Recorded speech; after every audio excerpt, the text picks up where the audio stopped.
After getting drunk, I pinned my arch-rival tight in my arms. He pulled out a family heirloom ring and slipped it onto my index finger. "Now you're mine." The entire room instantly gasped. The eldest Miss Key grabbed my restless hand. "You put it on the wrong finger." "Hubby." The entire guest crowd instantly went wild, simply because Chichingro and I were universally known as sworn enemies. I hated Chichingro, hated her straight to the bone, but no one knew that I had been reborn. In my past life during a massive fire, I lost my face and my voice. Everyone abandoned me and found me disgusting. Yet he held me repeatedly saying, "Ah Chen, don't be afraid. I'm right here." Only then did I realize that the person I hated the most was actually the one who loved me the most in this world. At the brink of death, he hugged me tightly, his cold lips pressing against my ear as he softly begged, "Aja, love me okay." I cried out in pure agony saying I loved him, but he could no longer hear my words. The day I was reborn happened to be right on the red carpet of an award ceremony. The woman looked absolutely breathtaking, leaning expensively against the front of the car. With just one glance, the entire world seemed to fade away except for her. Giving zero damns, I dashed across the red carpet straight toward her, to take the "I love you" he never got to hear, and say it to her all over again. I love... The entire venue fell into utter shock, including the viewers watching the live stream, because absolutely everyone recognized the woman I was holding. Ki Shinro was the eldest miss of Kyoto's Chi family. She was a noble existence so far out of reach, making everyone fully aware of the danger, yet still willingly falling head over heels for her. In that split second, the chaotic venue went completely dead silent. Only the camera flashes kept blinking relentlessly. Compared to the silence at the scene, the live chat was blowing up like crazy. What on earth is this god of acting doing? How dare he hit on our CEO Ki? He must be completely insane and desperate for clout. First, he physically assaulted Shi Lin on the live stream, and now he's forcing a kiss on the eldest Miss Ki. Did he get brain-rotted by web novels, thinking he can actually get famous like this? This eldest miss of the Chi family is notoriously known for staying completely away from men. She didn't even care about someone like Shi Yibai. Who on earth does he think he is? He's totally got a death wish, right? I heard his relationship with this eldest miss has been terrible since childhood. Heh, grab the popcorn, I don't give a damn. He messed with my waifu. Why hasn't he dropped dead yet? Don't worry, the eldest miss won't let him slide. Forget about the audience. Even my close friend and manager Song Yi had his eyes practically pop out of his head. He is someone who actually understands my relationship with Chichingro quite well. The two of us could technically be called childhood sweethearts, but we definitely weren't the friendly kind. On the contrary, our relationship was toxic to an outrageous degree. It was at the level where wherever Chichingro showed up, I would literally need air freshener to disinfect the place. Because since I was a kid, I liked Himomo. But Himomo hated Chichingro, who was always treated like a star. So my hatred bled over, and I hated Chichingro since childhood as well. In that exact split second, Song Yi had the exact same thought as the netizens. Ah Chen must be completely insane and desperate for clout. Not far away, Shu Ibai was still clutching his face, his pupils shrinking slightly, yet a sarcastic smirk surfaced in his eyes. Shu Chen actually dares to mess with Chichingro now. Isn't he afraid that crazy woman Chichingro will straight up murder him? The bodyguards around Chichingro looked at each other. Actually, when I rushed over, they wanted to stop me, but their third miss stopped them with just a glance. Has this eldest young master of the Shi family changed his strategy, planning to use a new trick to frame their third miss? Like maybe young Master Sha hid poison in his mouth, trying to kill their third miss with a kiss. However, everyone else's shock was absolutely nothing compared to Chichingro's own. When Chen rushed toward me, I thought he wanted to make a fool out of me. I was actually quite curious to see how this kicked out eldest young master was going to pull off his next move. Before Chichingro could even speak up to mock me, she saw me cast my eyes down, my thin lips gently pressing right against hers. In that exact moment, Chichingro's mind went completely blank. She froze up thinking, did Ah Chen want to bite my neck? But bit my mouth instead. Should I say something? To remind Ah Chen that he bit the wrong place. Chingro, I love you. My voice was so faint as if a gentle breeze could scatter it away. Chichingro's heart instantly tightened. Her fingers pressed against my shoulders to push me away. Her movement sent shockwaves through the live stream audience. Look quick, he's about to get slapped in the face. Kikingurao lifted her head to look at me. My face was filled with a complex expression of reclaiming what was lost. Kikingro's heart clenched hard. Just when absolutely everyone was waiting for a vicious slap to land squarely on my face, Kikingro gently caressed my cheek instead. What's wrong, Ah Chen? Did something happen? What on earth is going on? Shouldn't this man-hating eldest miss just throw a massive slap right now to send this guy flying for taking advantage of her? The crowd looked at one another in sheer confusion, the camera flashes blinking non-stop. The livestream chat was scrolling at lightning speed, and the number of viewers kept skyrocketing until the stream completely crashed. Hurry up and fix the platform devs. If I don't see the eldest miss slap him, I won't be able to sleep tonight. At that moment in my eyes, the entire world had faded away. My world held nothing but her. My voice was incredibly raspy. I missed you. My hands were still wrapped around her as I kept tightening my grip on her waist, as if terrified that she might just vanish. Kingro, I missed you so much. Hearing this, Chi Qingro thought Chen is calling me Kingro. But could it be possible that he's got the wrong person? Qi Qingrao went silent for a brief second, then suddenly raised her eyes to scan the surroundings. The other people who were secretly gossiping abruptly turned their heads away. Some stared at the sky, some stared at the ground. Qi Qingrao knew this wasn't the place to talk. She frowned and grabbed my arm, trying to make me let go of her waist. But her action made me panic. I held her tight like a drunkard.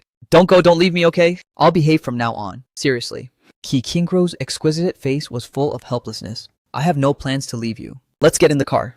Refusing to believe her, I stubbornly held on to her. I'm afraid if I let go, you'll vanish and everything will turn out to be a dream. A dream so beautiful that I dare not let go?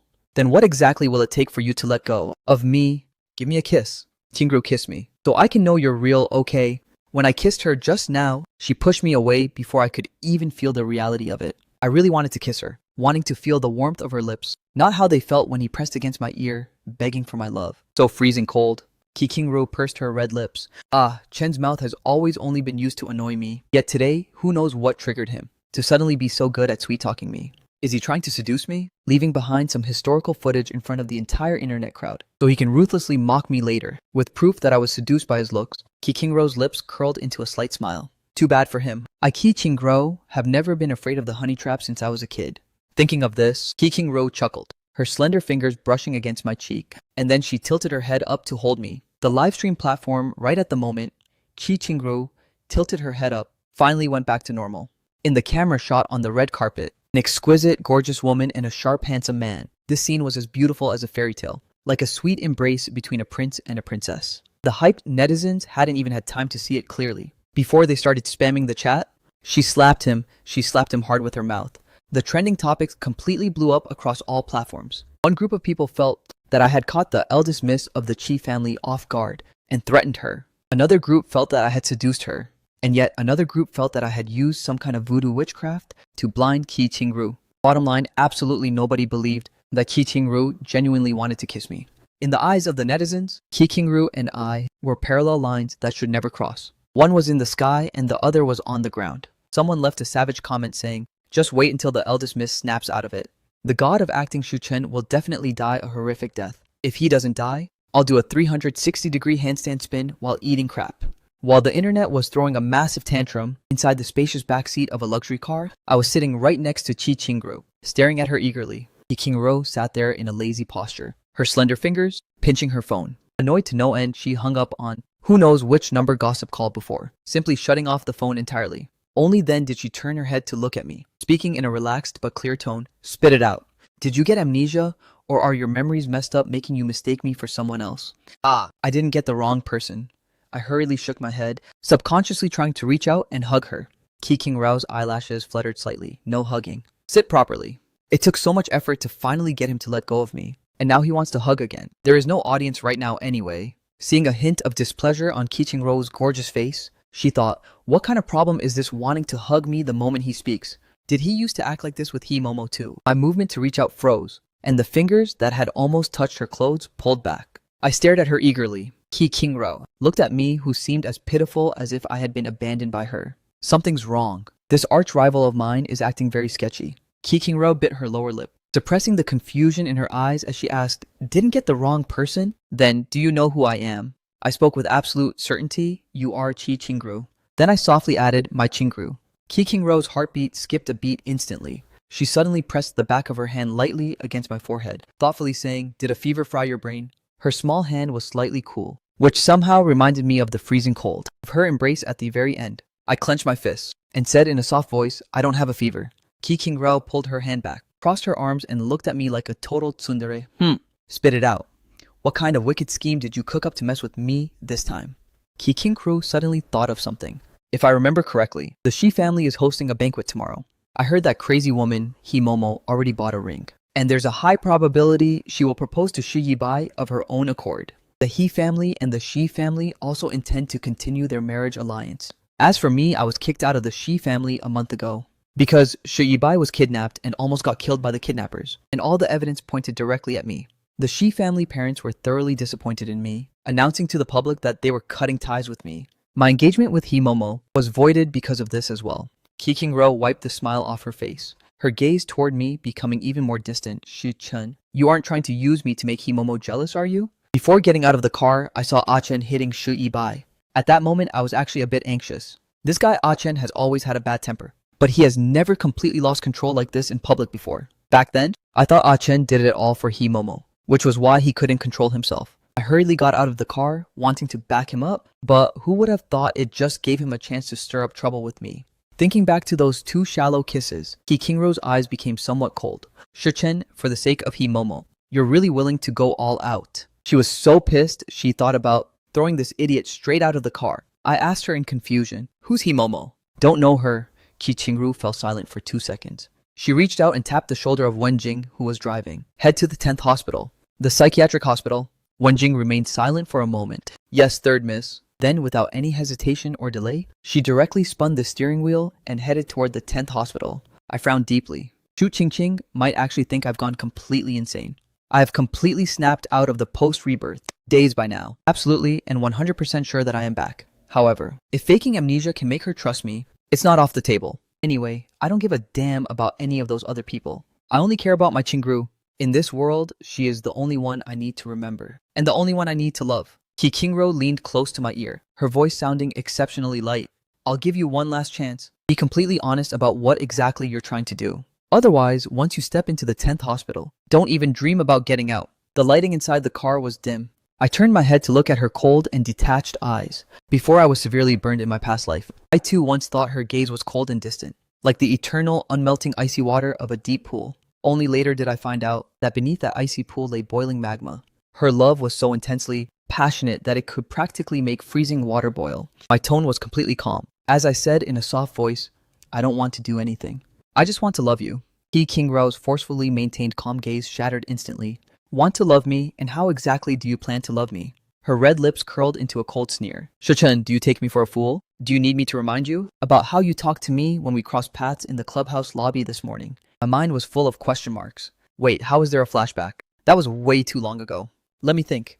But I'm sorry. I racked my brain for quite a while before finally remembering. I tried desperately to think for a good while before I finally remembered. We did cross paths in the clubhouse lobby this morning. She was stepping out of the elevator, and I was heading in. As we passed each other, I said to the bros next to me, gotta spray some air freshener. The elevator is smelling toxic. After that, I didn't forget to provoke her. Such bad luck. Remembering this, my eyes flickered. Kiking-ro sneered. Looking at that guilty expression of yours, it seems you finally remembered. The next second, my gaze turned so clear as if I truly couldn't remember a single thing. No, I really don't remember. What exactly did I say to you back then? Did I tell you that you look absolutely gorgeous? That I'm crazy about you? And that I love you so much? Qi-Qing-ro suddenly felt her hands itching to hit someone. She reached out and pinched my ear hard. Shi-chun, stop playing dumb with me right here. I'm not buying your crap. Did that Himomo woman used to eat up this exact routine from you before? I rubbed my ear a bit, asking in a playful flirting tone. Then what routine does my Qingru buy? Kiking-ro snapped back. I don't buy any of it. Before her words even fully landed, I leaned in slightly close to her lips. Kiking-ru suddenly snapped out of it and pushed me away, blushing furiously as she gritted her teeth, while I stared affectionately right into her eyes. A flash of playfulness flickered in my attractive eyes. Even this doesn't work. I smoothly and gently wrapped my arm around her waist, asking her softly with eyes full of anticipation. Then how about I let you kiss me back? Okay, Wenjing, who was driving, pricked up her ears. Holy moly. Of course it's okay. Third miss, just go ahead and kiss him straight up. Your spring has finally come. Kiking-ro's gaze uncontrollably landed right on my lips. She pursed her red lips. Let me kiss you back, huh? The word yes was already right at the tip of her tongue. But when she actually spoke, it turned into 3 words gritted out through her teeth. In your dreams? The sparkling starlight in my eyes shattered instantly, and I hung my head low, showing exactly how unhappy I was. Kiking-ro suppressed her chaotic heartbeat, thinking, I can't let Ah-chen fool me. Does he really think he can seduce me like this? She quietly backed away to create some distance between us, her voice carrying a hint of emotion she hadn't even noticed herself. Who on earth taught you all this? Was it Himomo? Shichun, Before she could finish, I spoke up. I already said I don't know who Himomo is. Why do you keep bringing her up? Who even is she? Besides, everything I know was taught to me by you. It's not like Himomo even likes me. Kishinro's patience was practically running on empty because of me. She said in displeasure, Shuchun, just how long are you going to keep up this act? My mood sank completely. Everything I'm saying is the absolute truth. I only love you, and I only want to love you. Why do you refuse to believe me? Why is the Chi-Ching-ru of this timeline so incredibly hard to deal with? I honestly thought that as long as I confessed to her, she would just accept it. Could it be that she hasn't fallen for me yet at this point in time? Ki-King-ro's sharp eyes stared at me for a few seconds. You don't know, Himomo. I nodded. Ki-King-ro curled her lips, speaking with a touch of deep resentment. You only love me, and only want to love me. I nodded forcefully once again. Who knows what Chi-Ching-ru thought of? But she suddenly gave a wicked smirk. Fine, it's not like I can't believe you. However, you have to prove it to me. How do I prove it? I blinked my attractive eyes. I gave a slight smirk, thinking, does Chingru feel like just kissing isn't enough and wants to spend some quality alone time with me for a bit longer? Wenjing, holding the steering wheel, wanted to hit me so bad. This young master of the Shi family is quite something. Can my third miss, who is so innocent, actually handle this guy? Sure enough, Ki-Ching-ro's gorgeous face turned redder than my earlobes. Fortunately, she could still maintain her composure on the surface, gritting her teeth as she called out to me, Shu-chun. I looked back at her with innocent eyes. Ki-King-ru suppressed the urge to throw me out of the car. Her fingertips lightly tapped my forehead. Take all those messed up thoughts in your head and completely flush them out for me. Only then did I reluctantly stop talking. Ki-King-ru took a deep breath to calm her emotions, and then opened her mouth to instruct Wenjing back to the Shiyu Hotel. The Shiyu Hotel was under the Chi family's banner, and was also the hosting venue for tonight's awards ceremony. After the awards concluded, there would be a celebration banquet at the hotel. The reason Ki-Ching-ro agreed to attend the awards gala today was that the Chi family was the host. Of course, the most critical reason was that she knew I would go. She thought I originally went because I was afraid Ah-chen would get bullied. The 10th hospital. Sure enough, no good deed goes unpunished. This bastard simply doesn't deserve my kindness. Ki-King-ro gritted her teeth while glaring at me. Wenjing respectfully changed lanes. I asked in confusion, why are we going back? Ki-King-ro leaned back against the car seat, returning to the same lazy posture she had when first entering the car, though her tone carried a hint of sarcasm. Naturally, to give you a chance to put on a good performance, to prove exactly how sincere that love you're talking about really is. I frowned slightly. I still remember, in my past life, it was exactly during the celebration banquet at the Shiyu Hotel that I got set up by someone. When I woke up, I was right next to Chi-Ching-ru, a complete chaotic mess all around. At that time, I completely broke down. My very first reaction was to drive Chi-Ching-ru away. She was actually pretty calm back then, saying that she would marry me. I coldly told her to get out. If I remember correctly, that spiked glass of wine was handed to me by Himomo herself. I used the dim lighting to look over at Chi-Ching-ru. She had her eyes closed, pretending to nap, her exquisite face looking exceptionally captivating. Influenced by Himomo in the past, I always felt that Chi-Ching-ru was fake and hard to get close to. Only later did I understand that it wasn't that I didn't want to get close to her. I was just terrified of getting close. When we returned to Shiyu, the award ceremony was still going on. Those who couldn't be bothered to watch the awards were all gathered in the hall where the celebration banquet was being held. Among them were plenty of rich young masters and ladies who came just for the drama. It was just that the atmosphere right now felt super sketchy. Absolutely everyone was intentionally or unintentionally looking over at Himomo's side. After all, the simp who had chased her around since childhood had just run off with her sworn enemy, who also happened to be Chi-Ching-ru, someone who outclassed her in every single way. So the rich trust fund kids didn't really dare to mess around at this moment, deeply terrified of pissing off Himomo. Himomo was indeed extremely pissed. She leaned back into the single sofa, irritably scrolling through her phone. The video of me kissing Chi-Ching-ru on the trending list, she had watched it over and over again multiple times. The more she watched it, the more she wanted to murder me. She threw her phone to the side, saying in a cold voice to the person next to her, get someone to take down these trending topics. The person next to her was her bestie Sutian, who was also looking at the trending list. Hearing her say this, Sutian was a bit surprised. Take them down for what? Don't tell me you can't bear to watch people bash Shu-chun. Himomo glared at her. What good does it do me to see him get flamed? Sutian clicked her tongue. It does nothing for you, but it benefits Shiibai. Right now, the worse Shu-chun's reputation gets, the better Shiibai's reputation becomes. Since you like Shiibai, why do you even care about Shu-chun? Hearing this, Himomo felt even more displeased. Are you out of your mind? Sutian was stunned for a second. When did I ever say that I like Shiibai? Sutian's mind went completely blank. Wait, what? Momo, what exactly do you mean? Don't tell me you're trying to say the one you actually like is Shu-chun. Himomo said nothing. But keeping silent was exactly the biggest red flag here. Sutian hurriedly lowered her voice and asked, Momo, you've been staying so close to Shiibai these past few years, and I've never seen you give Shu-chun any good attitude. Go ask the girls around you. Who doesn't think you like Shi Yibai? Everyone practically treats Shi Yibai as your boyfriend, okay? And now you're saying you like Shu Chen? She couldn't hold back from throwing shade. What kind of crazy phase are you going through? Himomo glanced at her. What do you even know? She knit her brows. Isn't it all because Shu Chen has such a garbage temper? I only did this to make Shi Chen understand that he shouldn't think he can just lose his temper with me just because he's the eldest young master of the Shi family. Himomo took a gentle sip of red wine. He needs to see his place clearly and learn how to please me. More importantly, now that the Shi family has kicked him out, he will eventually have no choice but to come to me. When that time comes, will he still dare to throw tantrums with me? So I am merely teaching him a lesson. Sutian was completely dumbfounded. So you being so warm to Shi Yibai and so cold to Shi Chen all these years was just your way of teaching him a lesson, just to make him more obedient. What kind of mental gymnastics is this? She was so shocked, she almost wanted to roll her eyes at this toxic girl. Then aren't you going to propose to Shi Yibai tomorrow? Himomo said in an unhurried tone. The only man who will ever be my husband is Shu Chen. Sutian was genuinely left speechless. After a long pause, she reminded Himomo, hey, but right now, it looks like he hasn't come crawling back to you at all. He went straight for Qi instead. Himomo toyed with the glass in her hand. Don't end up shooting yourself in the foot. Training a husband just for someone else in the end. So it just shows he hasn't been disciplined enough yet. He's still not obedient enough. He probably heard that I'm proposing to Shi Yibai tomorrow, which is why he beat up Shi Yibai and then went to find Qi, thinking that doing this would make me regret it.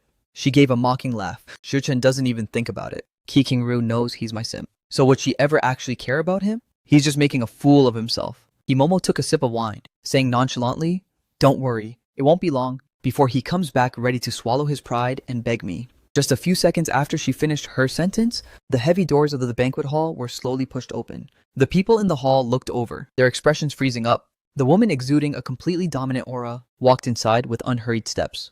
And then everyone saw me walking right in behind her. Before I even realized it, I had walked right inside. And then everyone laid eyes on me as I walked in right behind him. Himomo suddenly sat up straight, staring dead at me. Kishinro looked at Himomo with a smile, and then intertwined her fingers with mine. The two of us sat down on an empty sofa. Whether Chishinru did it on purpose or accidentally, we ended up sitting directly opposite Himomo and her group, separated by a distance of a dozen meters. The banquet hall fell completely silent for a moment. Himomo spoke up in a demanding tone, Achen, get over here right now. Qi smiled beautifully, leaning back lazily against the sofa, asking in a warm tone, do you want to go over? As she spoke, she was still playing with my hand. I shook my head, saying in a confused tone, don't know her. Not going. Everyone present heard this sentence, including Himomo. Himomo's face puffed up with rage. Shichun, I am giving you one last chance. Get over here right now. Qi eyes curled slightly, pouting as she leaned close to my ear. Shichun, didn't you want to prove that you love me? Her warm breath made my heart beat like thunder. She gave a soft snort. So, do you dare to kiss me right in front of Himomo's face? Right after she said that, she saw my eyes light up. Qi suddenly had a very bad feeling. Sure enough, the next second I leaned in and kissed her without a single shred of hesitation. Sharp gasps instantly echoed from all around. The banquet hall became even more dead silent. How on earth does he dare to do that? How many times has this been today already? Even if he really wants to make Himomo jealous, isn't he afraid the dose is too strong? Completely pushing Himomo over the edge. The soft chuckling of a woman echoed in her ears. Qi suddenly snapped out of it. What exactly is Misty planning to do? Qi glanced over from the corner of her eye. Himomo had already stood up, most likely intending to storm over to our side. Only she was blocked by another woman. The one blocking Himomo was Qi friend Song Wanwan. When Qi first walked in, she and her girls wanted to head over, but when they saw me following right behind, they decided to wait and see how things played out first. I saw all the trending topics, and my only regret was not being able to witness the drama with my own eyes back then. Who would have thought I'd get to watch a live version right here? Haha, while Song Wanwan was thoroughly amazed, she was also keeping a close eye on Himomo. As expected, Song Wanwan, without a second thought, stepped right up to block Himomo. Are you kidding me? A happy moment for our dearest Qingru. How could we let a crazy woman like Himomo ruin it? That is an absolute no way. The corners of Himomo's lips curled into a mocking expression as she barked, get out of my way. Song Wanwan snorted coldly. You tell me to move, and I'm just supposed to move. Do I not have a reputation to protect? Himomo said, puffing up with rage. I'll say it one more time. Get out of my way. Song Wanwan shrugged with a wicked smile. Nope, not moving. What are you gonna do about it? Himomo's brows locked in a tight frown as she raised her hand to point straight at Song Wanwan's face. Song Wanwan took a step back. Stop pointing your fingers at me. I hate it most when people point fingers at me. The atmosphere instantly grew quite tense, and the other people didn't even dare to breathe too loudly. Only at this moment did I finally realize that the proof Qingro mentioned actually meant this. She didn't believe I loved her and still thought I was just using her. She assumed I wouldn't dare to kiss her right in front of Himomo's face. Well, plot twist, I was more than happy to do it. Ki King-ro looked at this tense standoff and spoke up in a soft voice. Enough. The room instantly fell dead silent. Over a dozen people turned their gazes toward Ki King-ro. Ki King-ro's voice was freezing cold. Don't mess up my place. The others instantly felt like a bucket of cold water had been dumped on them. After all, this was the Chi family's territory. Causing a scene here would bring endless trouble. Someone looked over at Himomo, silently asking what they should do next. Himomo's eyes were fixed dead on me. Sutien got an idea and shouted at me, "Shichun, can't you see someone is bullying Momo? Hurry up and get over here to help." Then absolutely everyone snapped their eyes over to me all at once, including Chi Ching-ru. She thought, alright, you really want to perform a show in front of so many people, huh? I was keeping my head down, pretending not to hear Sutien's words. Ki King-ru pursed her lips, thinking, did my words from earlier hit the mark? Himomo could no longer hold it in. From the exact moment Achen entered the banquet hall, he hadn't given me a single glance. He wasn't like this in the past. In the past, as long as I was around, his gaze would always follow me. She suddenly felt a bit panicked, as if something was completely slipping out of her control. Himomo spoke, gritting her teeth. Shuo-chun, if you've made enough of a scene, get over here. I can let today's matters slide and not hold them against you. Hearing her tone, which sounded like she was granting a royal favor, I lifted my head and looked over. This was the very first time I actually looked at her tonight. After staring for 2 seconds, I stood up and started walking toward Himomo's side. The displeasure in Momo's eyes instantly vanished, replaced by a hint of smugness. She thought, I knew it. Shichen really did all this just to make me angry and trigger me? The other people looked at each other, absolutely nobody saying a word, only subconsciously parting to open up a path as I walked over. Sung Wanwan hesitated for a brief second, thinking, but if Momo can call him over so easily, then what was the point of that whole show earlier? She rolled her eyes at Momo, helplessly shook her head, and stepped aside to let me pass. This man has downright garbage taste. In what way is Ching-ro inferior to this little brat from the He family? Ki King-ro's cheeks puffed up slightly, her lips pursed. She turned her gaze away, refusing to look her toe, gently tapping the ground as she controlled the urge to drag me back. She thought, I say one slightly harsh word and you show me a cold face. Yet when she is downright toxic to you, you still eagerly scramble right over to her. Humph, what a massive idiot. After all these years, I really should be used to it by now. It's just that Achen's performance today was so perfect, making me lose my focus a bit. To think I actually felt a tiny spark of joy, thinking that Achen was finally willing to look at me. Whatever, I'll just treat it as the absolute last time I help him out. Ki King-ro stood up in a lonely manner, no longer looking at me. She turned around and started walking out. She had only taken 2 steps, when a burst of commotion erupted behind her. Holy crap! Shuchen, actually, everyone looked at Himomo in sheer disbelief as they saw Himomo pointing her finger right at me, asking in complete shock, say that one more time. Even if I say it 100 more times, I still don't like you. I look down on you. I turned my head and looked at Chi Shinru with a brilliant smile, asking her, is she that Himomo? I already told her that I looked down on her, and told her to stop stirring up trouble out of nowhere. Does that make you happy, Chingru? Ki King-ro's heart skipped a violent beat.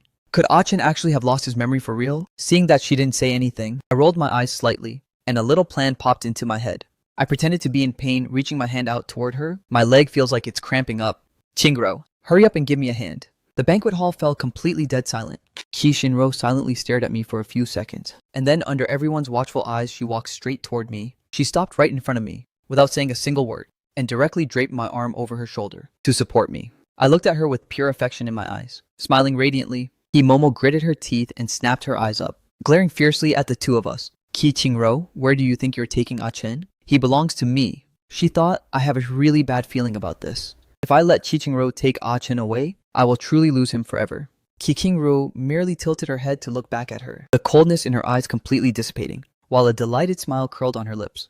From this moment onward, he is mine. Since Achen chose to walk toward me on his own, then regardless of whether he's faking amnesia or just using me, he no longer has any room for regret. Ki King-ro's smile bloomed like a flower, supporting me who had willingly walked right into her arms, and walked straight out. Ki King-ru still took me to the hospital anyway. No other reason. She just really wanted to check if Achen actually had something wrong with his brain. After getting into the car, I couldn't help but try to lean in close to her. Ki King-ru still hit me with that same freezing cold line. Sit properly. The corner of my mouth twitched. Chingru, do you not like it when I hold you? The current Chingru is seriously so cold. That bad girl Ki Chingru leaned back against the car seat, asking in a casual tone, were you always this clingy with Himomo in the past? Like you don't even have a spine, just loving to lean all over people. I knit my brows and muttered in a low voice, why do you keep bringing her up? Ki Shinro, then turned her head to look out the car window, not bothering to speak anymore. She thought, is it because I want to bring up Himomo? How many years have you liked Himomo? Have you truly forgotten? Once we arrived at the hospital, Shishinro had them arrange a comprehensive checkup for me, which even included the psychiatry department. I was completely speechless. But if doing the checkup could give her peace of mind, then so be it. The other tests were fine. But when it came to the psychiatric evaluation, I had to answer a ton of questions. No matter what the doctor asked me, I would just say I didn't know. Only when they asked about Chichingro did my eyes instantly light up. After a whole round of diagnosis, the doctor had mixed feelings. In the end, on the diagnosis sheet, he wrote a brief note and handed it over to Kichingru, who was waiting outside. With a somewhat weird smile, he placed the sheet in Kichingrau's hands. Rest assured, his mental state is completely normal. There are no major issues, just this tiny little quirk, that's all. I followed right behind the doctor. So it turns out the doctor and Chichingru already knew each other. The doctor turned back, gave me a smile, then turned his head back to Kichingru and said, I'm still busy. You guys help yourselves. I hurriedly thanked him. Thank you. I watched him turn back into his office, and only then did I walk up to Chichingru, asking her with innocent eyes, what did the doctor say? Kichingru glanced at the diagnosis sheet, her face completely full of mixed emotions as she handed it over to me. See for yourself. I took it, and immediately spotted the medical diagnosis at the very bottom. Physical and psychiatric exams show no organic disease. Mood is influenced by emotional issues. Mental capacity is normal. I was a bit confused and asked, what does this mean? Yansei. Kikingro let out a sigh. It means you're completely lovesick. I nodded, looking unable to contain my absolute joy. This doctor actually sees things pretty clearly. Chichingru's mind was a mess of mixed feelings as she read the report from top to bottom. There's indeed nothing wrong with his body. If he is deliberately faking it to get close to me, then what on earth is Achen's ultimate goal? If it's not because of Himomo, what else could make Achen go to such lengths to actively get close to someone he used to hate so much like me? But if he isn't faking it, can a person truly change completely? In just a single day, Kishinro couldn't resist, raising her hand to feel around my head a couple of times. There were no bumps. She asked me tentatively, when you entered the elevator this morning, did your head get slammed by the elevator doors? I looked at her completely speechless. You could be a little more obvious with your sarcasm. I opened my mouth saying with a bit of helplessness, why is it that you just can't believe I truly like you? Kichingru pulled her hand back and locked eyes with me.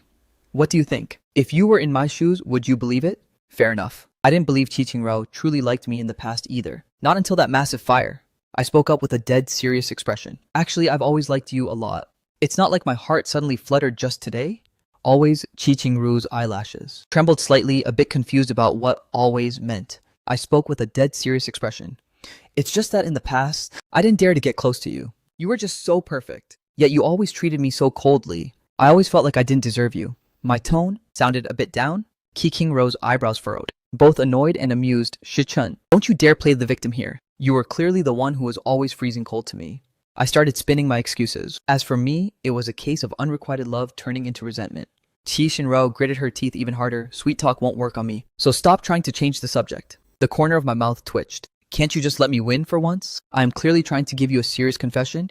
Hey? Qi Qingru fell silent for a moment, suppressed the irritation deep in her heart, and turned around to leave. I watched her back standing frozen on the spot, seeing that she had absolutely no intention of stopping. I opened my mouth and called her name, Qi Qingru. Qi Qingru stopped right there and turned her head to look at me. I blinked my eyes. My tone completely softened up. Qingru, my leg really hurts. Hearing this, Qi Qingru instantly knew I was trying to play the shameless card again. She let out a cold snort, then don't move. Don't move. Suit yourself whether you want to walk or not. After saying that, she turned her head and kept walking. I just stood there without moving or saying another word. Qingru was just about to reach the elevator doors, but she closed her eyes and turned right back around to walk toward me without hesitation. Gritting her teeth, she spoke right into my ear. Shachun, I must have really owed you big time in my past life. I gave a sly chuckle, draped my arm over her shoulder, leaned close to her cheek, giving it a light peck. And only then did I whisper, no, it was me who owed you. My absolute treasure. The irritation in Qingru's heart instantly vanished a bit. She snorted coldly. You owed me? Then shouldn't you be the one carrying me? Have you ever seen a debtor acting all high and mighty right in front of their creditor? I answered her with absolute seriousness. Normally speaking, it's never easy for a creditor to collect a debt. The bigger the debt, the harder it is to collect. So the creditor has to gently coax the debtor and stick by them. Only then can the debt slowly be paid back. Qingru snorted softly. You sure have plenty of excuses? I leaned close to her ear again, whispering softly, the debt I owe you is massive, so you have to stay by my side for a lifetime. That way I'll have a lifetime to slowly pay it all back to my Qingru. Deal, a lifetime. The two of us walked into the elevator. She lifted her head and stared intensely into my eyes. Shachun, do you even know what a lifetime means? Of course I do. I locked eyes with her affectionately, answering clearly, a lifetime means never leaving each other's side and growing old together. Ki King-ru currently lived in the exact same apartment building as me. She was upstairs and I was downstairs. When I was kicked out of the Shai family and had nowhere to go, it was Song Yi who rented this apartment for me. Only later did I find out that this apartment actually belonged to Chi Shin-ro. She was the one who secretly had someone rent it to Song Yi at a dirt cheap price. Ki King-ro escorted me all the way back to my place. Are you seriously not going to let me stay over at your place? Ki King-ro merely shot me a look. Behave yourself and show some restraint. Only then did I reluctantly walk inside, turning my head back 3 times with every step. Ki King-ro stood by the elevator doors watching me with a face full of feigned disgust. I reluctantly stepped through the door. The moment she made sure I had closed the door securely, the disgust on Ki King-ro's face instantly turned into pure joy. The corners of her lips curled up, then she tried to press them down. This entire night was seriously such a wild ride. Her emotions had been on a constant roller coaster. Even now, Chen's words in the hospital elevator about never leaving each other's side and growing old together were still echoing in her ears. But it all felt a bit too surreal. I couldn't possibly be dreaming, right? I had no idea that my actions and my words had caused the love she had suppressed for so many years to suddenly burst forth wildly. Heaven knows how much restraint she had to use just now to fight down the urge to drag Chen straight back to her home. Ki King-ro took one last look at my firmly closed apartment door, then turned around and went upstairs to use the bathroom to wash up. Suddenly, a wave of sharp pain inexplicably shot through the back of Ki King-ro's hand. She let out a sharp cry of pain, and the mouthwash cup in her hand dropped to the floor. She lifted her hand to look closer, but there wasn't a single mark on her skin, even though the painful sensation still lingered. Ki King-ro turned off the faucet and walked out of this bathroom. She sat down on the sofa, lifting her hand to look at the back of it. The pain was slowly fading away. Ki King-ro leaned back against the sofa and closed her eyes. And right at that moment, the doorbell rang. She snapped her eyes open, and with a single look at the security monitor, she saw that familiar, playful face of mine. Ki King-ro let out a helpless sigh. Chen, can't you just give me a moment of peace? Then she gave a self-deprecating laugh. Whatever wasn't, I secretly looking forward to him coming over anyway. Ki Shin-ro walked over and opened the door, saying in a helpless tone, Shachun, do you have any idea what time it is right now? She noticed I was still wearing the exact same clothes as before, and couldn't help but wonder what on earth I had been doing since I went back down. I stood right at the doorway, pitifully extending my hand out toward her. King-ru, the back of my hand got scratched by Mao Q. The scratch mark on my hand was exceptionally visible. Ki King-ru stared intensely at my wound, and her heart skipped a beat out of sheer anxiety. Isn't that the exact same spot where I felt that sharp pain just now? What an insane coincidence. She snapped out of it and asked me, have you treated it yet? I shook my head. I don't know how. Ki King-ro frowned. You raise a cat yourself, yet you don't even know how to treat a scratch. That's right, Mao Chu is the cat I raise. I've had him for 4 years now, and he was the only thing I brought along when I got kicked out of the Shi family. I answered as if it was the most natural thing in the world. But I've never been scratched by a cat before. Isn't it completely normal that I don't know how? Ki King-ro didn't bother to argue with me any further. She grabbed my wrist and led me right into the room. A faint trace of amusement flashed deep in my eyes. Ki King-ro suddenly turned her head back, so I blinked my eyes, instantly looking completely pitiful again. What's wrong? His acting skills are indeed top tier. Ki King-ro scoffed inwardly, dragging me straight into the kitchen. She turned on the faucet, held my hand and placed it right under the running water, letting the fresh water rinse out my wound. I winced slightly, feeling the stinging pain as the scratch got irritated by the water. Ki King-ro, who was holding my hand, suddenly shuddered. She inexplicably had a very bad premonition, because right at that exact instant, the back of her own hand also felt a trace of slight stinging pain. She stared intensely at my wound. This scratch wasn't particularly deep, only slightly breaking the skin with a tiny bit of blood. Taking a gentle breath, she suppressed the bizarre thoughts in her head. Ki King-ro spoke up. I'll have someone come over in a bit to give you a rabies shot.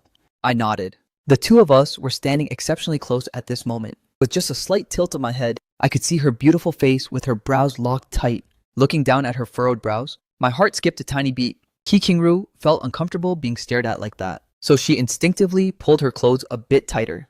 I shot her a sidelong glance, thinking, what a stingy girl. Chi King-ru fell silent for a moment, then asked out of sheer curiosity, why did your cat scratch you anyway? He had raised that cat for so many years, so why would it suddenly snap and scratch him? And it was a male cat that I personally took to get neutered too. And it's even a male cat that I personally took to get neutered. I don't know. I feel like there's some kind of ghost or entity in my apartment. Ki King-ro was completely speechless. Chen is getting more and more ridiculous by the second, just making up absolutely any wild story. Yet I kept going, staring at her with a dead serious look in my eyes. He probably saw something creepy, which is exactly why he went totally ballistic. She looked at me without saying a word. Chingru, I honestly don't even dare to go back right now for real. He's being super aggressive at the moment, going totally ballistic the exact second he sees me. I was actually feeling a little deeply emotional, worrying that Mao Chuo had somehow seen through the fact that something was off about me. Qi Qingro silently listened to me spin my lies. And your point is? I looked at her with eyes full of pure anticipation. So, could I please crash at your place for just one night? Qi Qingro leaned in closer, staring right at me. Sure, Chen. How am I only just discovering for the first time that you are so incredibly thick-skinned? I swore up and down, making a vow. Everything I'm saying is the absolute truth. If you don't believe me, you can come downstairs with me and check it out yourself. Qi Qingru stared at me for a few seconds. Suddenly remembering that bizarre stinging pain from earlier, she actually nodded her head, fine. After saying that, she walked toward the living room. It's rinsed enough. Dry your hand first, and I'll disinfect it for you. She pulled out the first aid kit, held my hand, and used a cotton swab dipped in iodine to dab over the scratch. The exact split second she applied it, a stinging sharp pain shot through my hand. Qi Qingru's fingers holding the cotton swab trembled violently. That bizarre sensation of experiencing my exact pain firsthand was becoming clearer and clearer by the second. She lifted her eyes to look at me. Does it hurt? I nodded my head and said, just a little bit. Qi Qingru obviously knew it was just a little bit. She took a deep breath, threw the cotton swab away and said, let's go. I'll go check out your apartment.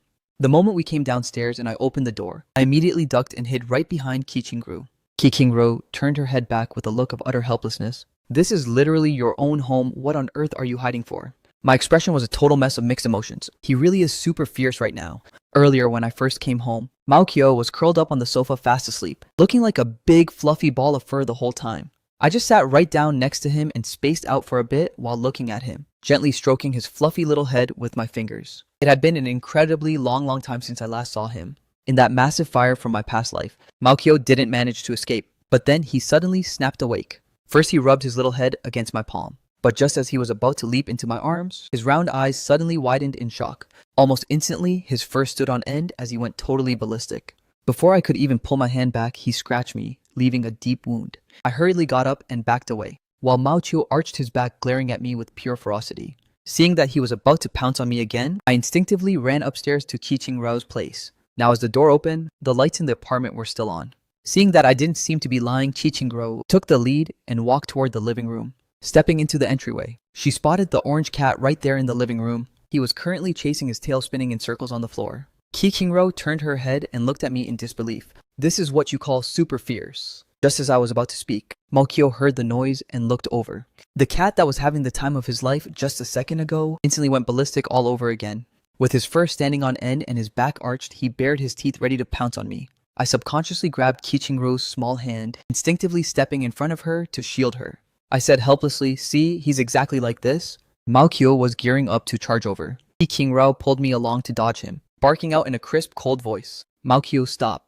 I tightly gripped Qi Qingruo's hand. He's a cat. Do you think he can actually understand your words? We should honestly just get out of here right now. Tomorrow I'll have someone come over to take him to the vet for a checkup. Right at that exact moment, Mao Kyo looked at Qi Qingruo, obviously freezing up for a split second. Then the sheer ferocity in his eyes completely vanished, and his puffed up fur smoothed right back down in an instant.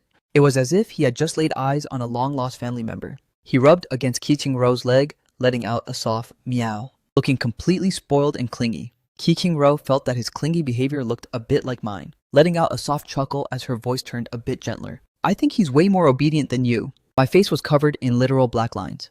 I threw shade at him, this ungrateful little traitor of a cat. I raised him from a tiny kitten, scooping his poop and everything. How on earth can he treat me like this? Qi Qingruo curled her lips into a smile. All right, let go of me first. I kept holding onto her small hand, refusing to let go. Qi Qingruo turned her head to look at me, and I leaned right in front of her eyes, gently pecking her cheek. And only then did I pull my hand back. A trace of dissatisfaction flashed through Qi Qingruo's heart. What an idiot. Ah Chen just stole another kiss from me. Qi Qingruo leaned down, picking up the cat that was rubbing against her leg from the floor. She sat down on the sofa, placing the cat right on her lap. Her fingers gently stroked Mao Chu's head as she looked down, carefully inspecting him to see if anything was wrong. Mao Kyo was incredibly docile in her arms, lying down quietly and letting her pet and check him over. Standing by the side and watching the now docile Mao Chu, I wanted to walk over to them. Who would have thought that the moment I got within 3 steps, Mao Kyo would suddenly snap his head up and bare his teeth at me. I froze mid-step. Qi Qingruo knit her brows, gently swatting Mao Chu on his head. Who are you being fierce to? Mao Qiu let out another soft meow, losing his momentum as he slumped halfway back down, though those eyes of his staring at me were still not friendly at all. Qi Qingro lifted her eyes to look at me standing not far away, my face completely full of dejection. Qi Qingro's fingers curled slightly. I've checked him over. There's nothing wrong with him, I said in a downcast tone. Then why is he being so fierce to me? It's like he doesn't even recognize me as his owner anymore. Qi Qingro lowered her gaze. Maybe it's not a problem with the cat, but rather a problem with the man standing right in front of me. Qi Shinro wasn't exactly a superstitious person, but she had also heard that cats are extremely sensitive creatures. What did Ah Chen do to make him this anxious? Or rather, is the person in front of me truly the Ah Chen I know? This sudden thought made her heart rate instantly spike. Qi Shinro set the cat on her lap down onto the floor, gently patting his butt. To make him go play somewhere else, Mao Qiu refused to leave, leaping right back onto the sofa to curl up next to her. Qi Qingru didn't bother with him either. She lifted her eyes to look at me. Shi Chen. She reached her hand out toward me. Come over here. I took 2 steps forward and grabbed her hand, sitting down right next to her along with her gentle pull. Qi Qingro leaned her body a bit closer to my side. My eyes widened slightly, in a bit of confusion. Qingru. This was actually the very first time today she had actively initiated getting close to me. The tip of her finger gently tapped my chin, signaling for me to look at her. Qi Qingro's voice carried a hint of shyness. Don't move. Let me take a look. The faces of the two of us were extremely close, so close that we could clearly see our own reflections in each other's pupils. I asked in confusion, what are you looking at? Qi Shinro's small hand gently traced my face. She looked at me, my clear eyes reflecting her exact image. At this absolute moment, I am certain that the man sitting right next to me is indeed Ah Chen. She looked at me blushing slightly. Ah Chen, there is no one else around now. I didn't quite catch the hidden meaning in her words. And then, Qi Qingro slowly leaned even closer to me, asking in a slightly raspy voice, do you still want to kiss? Her breath was light and sweet. As she spoke, her lips were incredibly close, almost pressing right against mine. My breath hitched slightly, because I could clearly see the deep care and seriousness in her eyes. This kind of look was very familiar to me. She had looked at me exactly like this in my past life. After that day, the relevant videos were exposed online. Just when everyone was speculating about the relationship between me and Qi Qingru, someone leaked another piece of news, stating that Qi Qingru and the second young master of the capital's Su family were getting ready to finalize their engagement. The two families had already agreed on it before the end of last year. The second young master, Su Muhe, even posted a status on Weibo, saying cryptically, he who commits too many injustices is doomed to destroy himself. Absolutely everyone understood that these words were targeted at me. Instantly, public opinion was filled with pure malice toward me. Even though the trending topics were quickly taken down, Su Muhe also deleted the post and apologized, and Qi Qingro personally posted a Weibo clarification, stating that she was the one actively pursuing me, and that she had absolutely no relationship with Su Muhe. Hardly anyone was willing to believe it at that point. I was completely surrounded by the toxic public outcry, under immense pressure, and even the Shi family parents treated me with complete coldness. Not to mention He Momo. The way she looked at me was full of estrangement and rejection. I was in absolute agony during that period of time, with nowhere to vent my painful emotions. I could only take it all out on Qi Qingru. Back then, she would look at me exactly like this. Yet the Amy from back then totally mistook this deep care for malice. Only a long time later did I finally understand that the obsession and tenderness deep in her eyes was a crush she had suppressed for so many years. She had already liked me for a very, very long time. Seeing me suddenly zone out, Qi Qingru gently bit her lower lip and asked, you don't want to kiss anymore? I snapped back to reality, my hands instinctively wrapping around her. No, that's not it. Then let's kiss. Her voice carried an unconscious hint of shyness. I'm actively letting Ah Chen kiss me. Her words made my ears instantly burn. But just a second ago, I suddenly thought about the events of my past life. I knew I had to get this matter cleared up first. I reached out and gently pushed her back a little, and as she looked over with a trace of shy annoyance, I asked her directly, are you and Su Muhe about to get engaged? Qi Qingru was completely stunned. Who even is Su Muhe? My face was completely full of helplessness. Actually, she had explained it to me in my past life. She had absolutely nothing to do with Su Muhe. Her family had indeed arranged for them to meet once before, but she had explicitly rejected him right on the spot. It's just that today, Qi Qingru and I hit the trending topics, and now everyone is speculating about our relationship. Even though I wasn't framed by anyone this time around, following the timeline of my past life, then by tomorrow, the news of Qi Qingru and Su Muhe's engagement will blast onto the trending charts. Su Muhe will also make a post again. So this time, I have to handle this matter beforehand, instead of waiting for the public backlash to ferment before trying to fix it. Most people nowadays simply refuse to believe any clarifications made after the fact. I gave her a look, reminding her the second young master of the Su family, Su Muhe, who came back from abroad before the new year, Didn't you guys go on a blind date before, and you're still claiming you don't know him? Speaking of which, that blind date meeting between Chi Ching-ro and Soo Moo-hae, I actually happened to bump into it by chance. Back then, as the two of them walked out of the private restaurant booth side by side, I glared at Chi Ching-ro from a distance, muttering in my heart, I swear I run into her absolutely everywhere I go, and she's even hanging out with a handsome guy? How irritating. Only now am I hit with a delayed wave of jealousy. So it turns out she was actually on a blind date back then, and yet here she is acting like she has no idea who he is. I immediately tried to break free from her embrace. Ki Shin-ro said gently, "Ah-chun, be good." Then, as if suddenly realizing, she said, "Oh, you mean Soo the Second." Soo the Second, I became even more salty. You call him by such an intimate nickname. You call him Soo the Second, but you call me by my full name, huh? Ki King-ro said helplessly. Everyone calls him that. I didn't even know his actual name. So if I didn't call him that, what was I supposed to say? Soo Moo-hae had gone abroad at a young age and had only been back for a few months. So he wasn't well acquainted with the young masters and ladies of the capital's wealthy circles. I've only met Soo Moo-hae once, and I genuinely didn't remember his name. I just knew everyone called him Soo the Second. As she spoke, Ki King-ru rubbed her beautiful face against my chest, her voice carrying a hint of laughter. Besides, if calling him Soo the Second counts as intimate, would you prefer I call you Shai the Eldest from now on? I was completely left speechless by her comeback. Shai the Eldest definitely didn't sound good. Whatever, I won't obsess over this detail anymore. I opened my mouth and asked her in confusion, "Then what exactly went down during your blind date with him?" Ki Shin-ro pouted her lips. Does meeting up just once even count as a blind date? She let out a soft sigh. My grandmother did indeed make me go meet him once before. But before I got to the restaurant, I had no clue I was meeting him. Once I arrived, I rejected him right then and there. This explanation was pretty much the same as what she told me in my past life. I knit my brows slightly. Then, what about your family? They naturally respect my wishes. The Chi family has absolutely no need for a strategic marriage anyway, so my parents obviously prioritize what I want. Besides, this meeting was arranged by my grandmother back then. Grandmother and Soo Moo-hae's grandmother used to be close childhood friends. Even though they grew apart later on, Soo Moo-hae's grandmother was the one who actively brought this up. So my grandmother just wanted me to give her face by meeting him once. It doesn't even come close to being a strategic marriage. I fell into deep thought.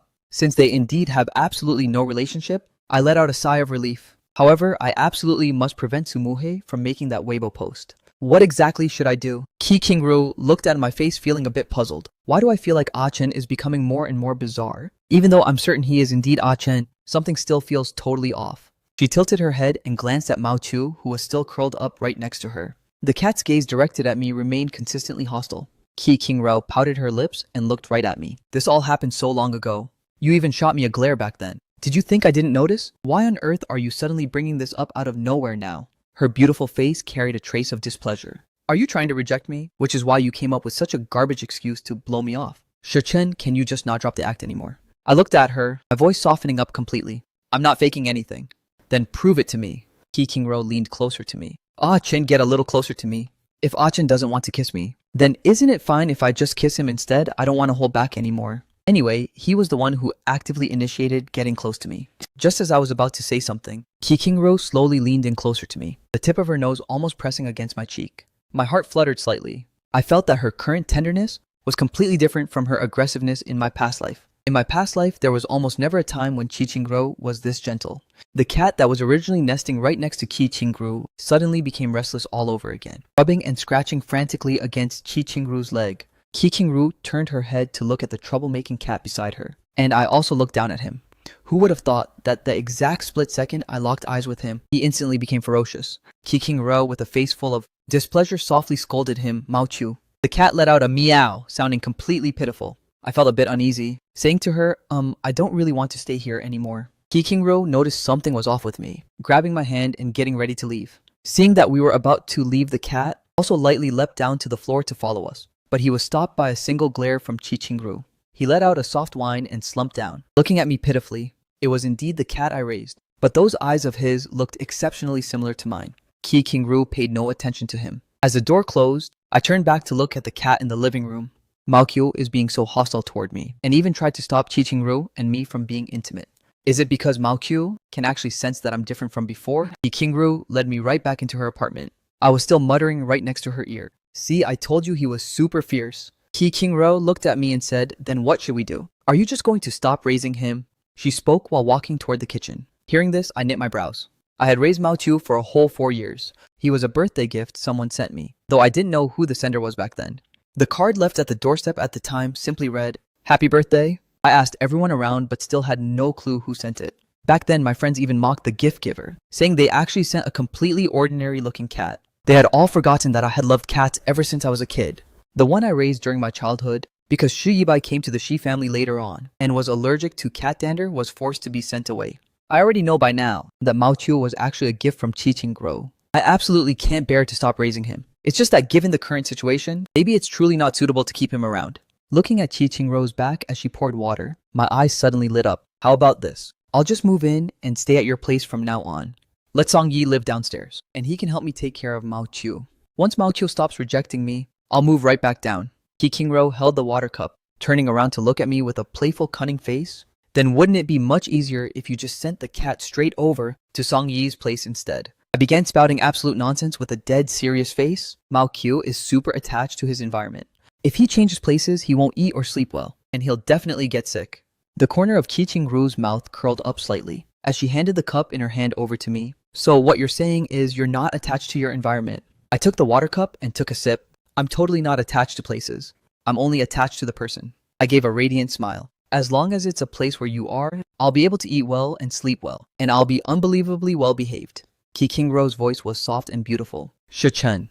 I locked eyes with her, and Qingru's fair small hand reached up to my ear, giving it a light tug. It's like you've completely changed into a different person. Her words sounded like a casual joke, but my gaze suddenly flickered anxiously, and the hand holding the water cup subconsciously trembled a bit. Forcing myself to stay calm, I said, "What, your imagination is seriously way too wild." I inexplicably felt a bit panicked. "I don't care, I absolutely must stay here at your place. If you kick me out, I'll just sleep right outside your front door." After saying that, I turned around to head back to the living room.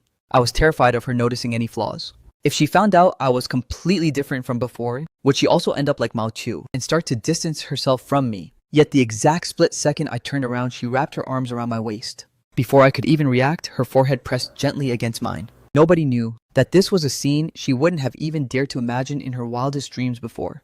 Chen used to always distance himself from me, and his eyes only ever had room for Himomo. Every single time I saw Chen, looking so incredibly happy standing by Himomo's side, I desperately wanted to ask him, what exactly did he even like about Himomo? I was clearly not inferior to her at all. No, wait. I actually did ask him once. Back when he was pushed away by Himomo yet again, I had asked him in a half-joking manner, "What on earth do you even like about Himomo? You might as well just like me instead." I'm clearly not inferior to Himomo in any way. Yet he simply replied, "I just don't have those kinds of feelings for you." For so many years, Qingro would often think to herself, Chen, if you were willing to give me even 1/10,000th of the tenderness you show Himomo, I would feel incredibly happy. And now it was as if a beautiful dream had suddenly come true. Chen was right in front of me telling me he loves me, saying he wants to be with me for a lifetime, and saying he actively wants to get close to me. But within a few seconds, a sudden noise came from the front door as someone unlocked it and walked in. Their voice was heard before they even came into sight. "Xingru, what on earth is going on this late at night? Why did you have someone come over to give you a rabies?"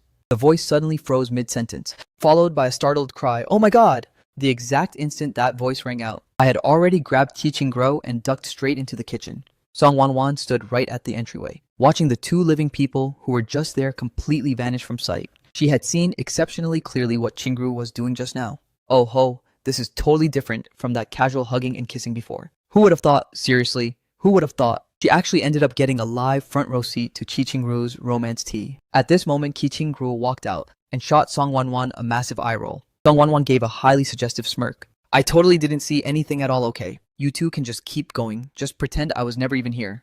After saying that, she happily turned around to leave, even thoughtfully pulling the door shut behind her. Song Wanwan leaned her back against the doorframe, letting out a long breath. This is seriously way too exciting. The elevator chimed, and Liang Chengcheng stepped out carrying a medical kit. Spotting Song Wanwan at a glance, he asked in total confusion, "What are you standing out here for?" After saying that, he glanced at the door right behind her. Does Qingru's place seriously have a dog inside? Song Wanwan pondered for a brief moment and nodded her head. With a deeply meaningful expression, she said, "There's not just a dog, but there's a cat too, and they are currently fighting it out. No rush, let's wait until they're done fighting before we go in." Hearing this, Liang Chengcheng's eyes widened. Inside the room, I walked out of the kitchen. "Should we keep going?" She was completely speechless. "You can seriously still keep going after that?" The corners of Qingru's eyes curved into a smile.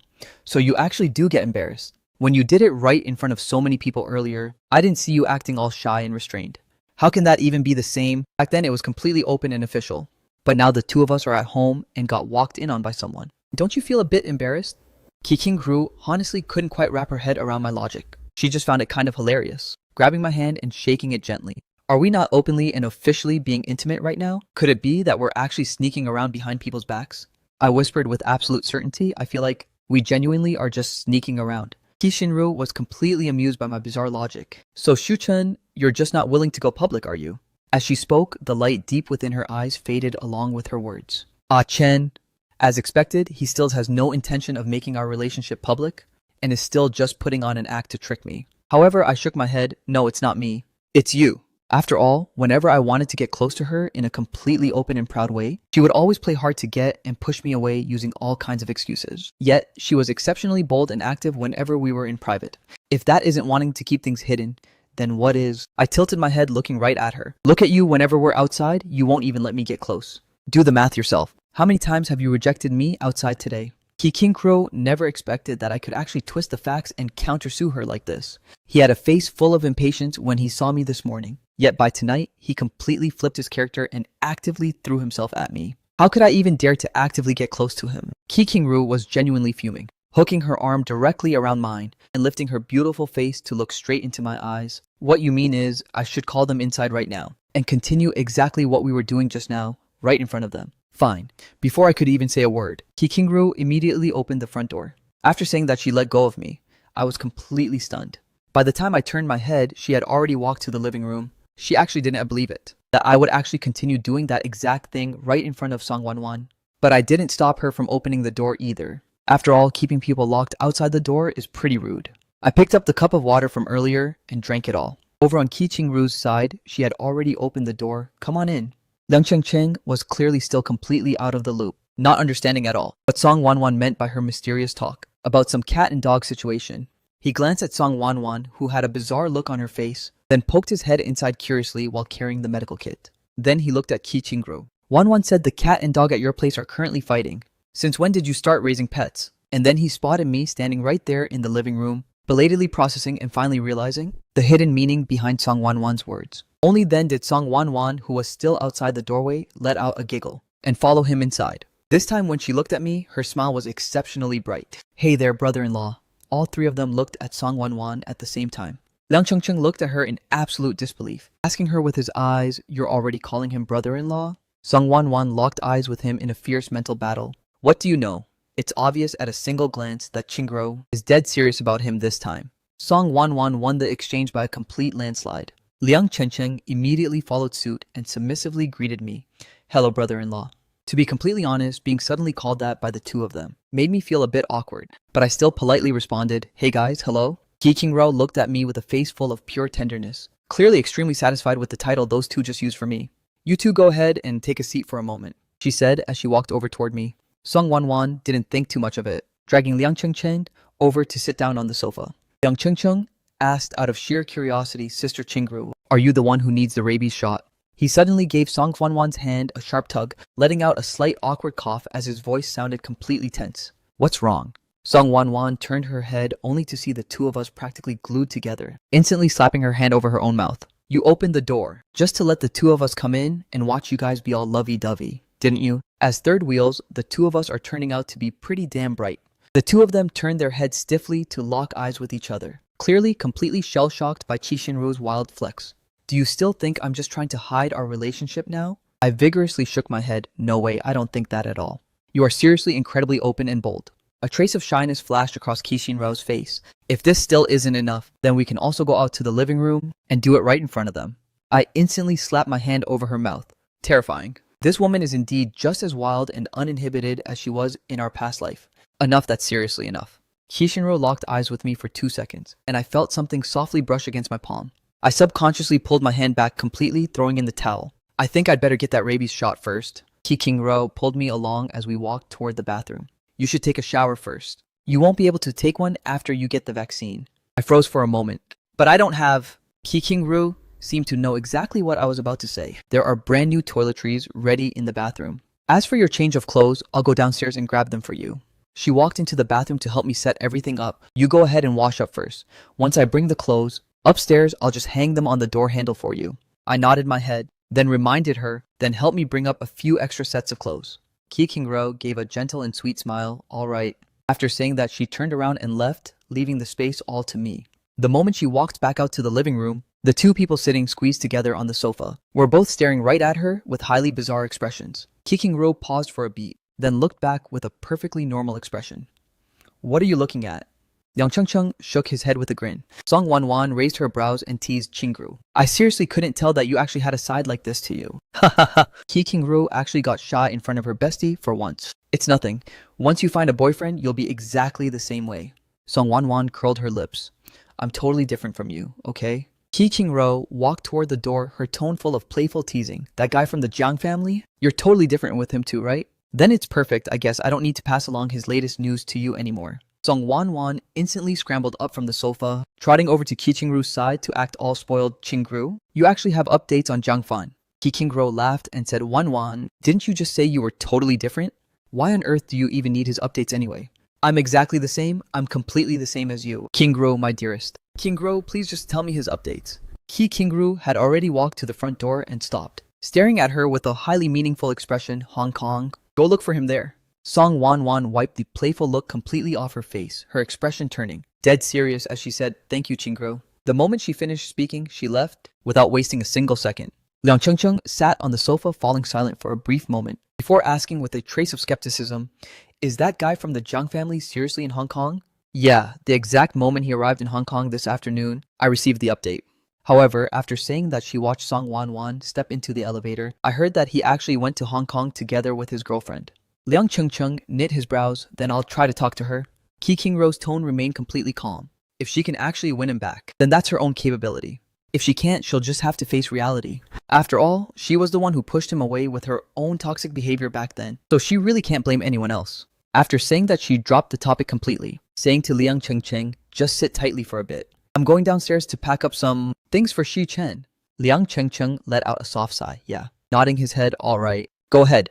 The exact second Ki King-ro went downstairs and opened the door, the cat inside the apartment rushed straight over, letting out frantic meow meow cries. As he rubbed against her leg to act all spoiled, Ki King-ro leaned down and gently stroked his head, asking in a soft voice, Why were you being so incredibly fierce to Ah-chen? The cat had no way of giving her an actual answer, only using his little head to nudge against her palm. Ki King-ro sighed softly, patting his head. Acting spoiled with me won't save you. Tomorrow, I'm absolutely having someone come over to clip your claws. Once she finished speaking, she walked straight toward the master bedroom. The cat followed closely right behind her. The layout of the apartment downstairs was completely identical to the upstairs one. Familiar with the place, she easily found the master bedroom, pushed open the door, turned on the lights, and walked straight into the walk-in closet. Ki King-ro looked at the walk-in closet, which only held a few scattered, random pieces of clothing, her beautiful brows knitting tightly together. Before, I had never seen Ah-chen wear the same outfit twice. Yet the few times I ran into him this month, he seemed to be wearing those exact same few clothes every single time. Ki King-ro grabbed a set of pajamas for me, and pulling open a drawer, she blushed with sheer shyness upon seeing the underwear. She randomly grabbed a few pairs and threw them into the bag. Inadvertently, Ki King-ro's eyes caught sight of a small black velvet box. I had actually seen this box before. A few days ago, when Song Yi and I were at the styling studio, I was asking Song Yi right next to me, will it be too simple, too cheap? Will she even like it? Song Yi had rolled his eyes. Even if you give her something way more expensive, it's not like she'd definitely like it. Besides, look at your current financial situation. The fact that you're still thinking of buying her a gift is already plenty good enough. I had sighed, sigh. Fair point. Right after that, the moment I saw Chi King-ru, I instantly looked away. Ki King-ru hadn't heard what I was murmuring back then, but she could pretty much guess it. Probably wasn't anything good. Ki King-ru knew exactly who the item inside this box was meant for. Driven by an indescribable wave of emotion, she picked up the box, her fingers trembling slightly as she flipped the lid open. Lying inside the box was an exquisite hairpin. Underneath the hairpin, a folded sticky note was tucked away. Chi King-ru pursed her lips, carefully pulling out that piece of paper. Momo, happy birthday. Ki King-ru's heart instantly sank to rock bottom, as expected. Even though she already knew it deep down, seeing it now still made her heart ache unbearably. If I remember correctly, Momo's birthday was 3 days ago. Why exactly was Ah-chen's gift never sent out? Ki King-ro closed her eyes. Shi-chen, why on earth did you suddenly choose me? Is it because you got hurt by Momo and are just treating me as a rebound? Controlling the trembling in her fingertips, Kishinro put the box right back where it was, picked up the packed things, turned around, and left. By the time she returned to the upstairs bedroom, the sound of running water in the bathroom still hadn't stopped. Kishinro hung the bag on the door handle and gave the door a light knock. Very quickly, the sound of running water stopped, and my muffled voice came from inside. Chingru, is that you? Chingru opened her mouth, her voice carrying an uncontrollable trace of dejection. I've hung your clothes on the door handle. Just grab them yourself in a bit, I replied. I'm almost done washing up, Kishinru said in a soft voice. No rush? She wanted to say something else, but in the end, she just lowered her eyes and turned to walk out. Not long after, I came out of the bathroom and sat down right next to Kishinru, letting Liang Qingcheng help administer my rabies shot. Kishinru watched from the side with knit brows. The slight stinging pain as the needle pierced my arm made her frown a little as she watched. Kishinru's gaze flickered slightly. Liang Qingcheng had long been unable to stay here any longer. As a single guy, he sensitively picked up on the fact that the atmosphere felt totally off. So after explaining the precautions and the timing for the next dose, he hurriedly took his leave. I lifted my head to look at Chingru, and our eyes met. Qingru, what's wrong? I asked in complete confusion. Her mood felt totally off, even though she was perfectly fine just before I went to take a shower. Qingru didn't give Chen a straight answer, and I just looked at her. What's wrong? She reached out and wrapped her arms around my neck, leaning right into my ear to whisper, marry me. I was in absolute disbelief. Mary, she remained pressed right against my ear. Let's set our engagement right now. Set our engagement right now. Right now means... I was a bit dazed. It means we lock it in for life this instant and go get our marriage certificate first thing tomorrow morning. Qingru pressed close to my ear, asking me in a low voice, Chen, are you willing to marry me? I suddenly went completely blank. Marriage? Qingru had actually brought it up many times in our past life too. At the beginning, I was incredibly cold and indifferent to her. And later on, when I ended up in that pathetic state, I became even more unwilling to drag her down. And later on, Qingru completely stopped bringing it up and just silently stayed right by my side. But in the drawer of her study, I had once found a pair of custom-made diamond wedding rings. I had secretly picked them up and tried them on. They fit absolutely perfectly. My long silence made Qingru's breath freeze and the air became so quiet that we could clearly hear our own heartbeats. Her voice sounded a bit dejected. Is Chen unwilling? He was, of course, not unwilling. I am more than willing. Kishinro finally dared to turn her gaze and lock eyes with me. Kishinro, I am seriously way too happy. I wrapped my arms around her and spun her around in a circle right on the spot. Qingru, I like you so much. I want to marry you.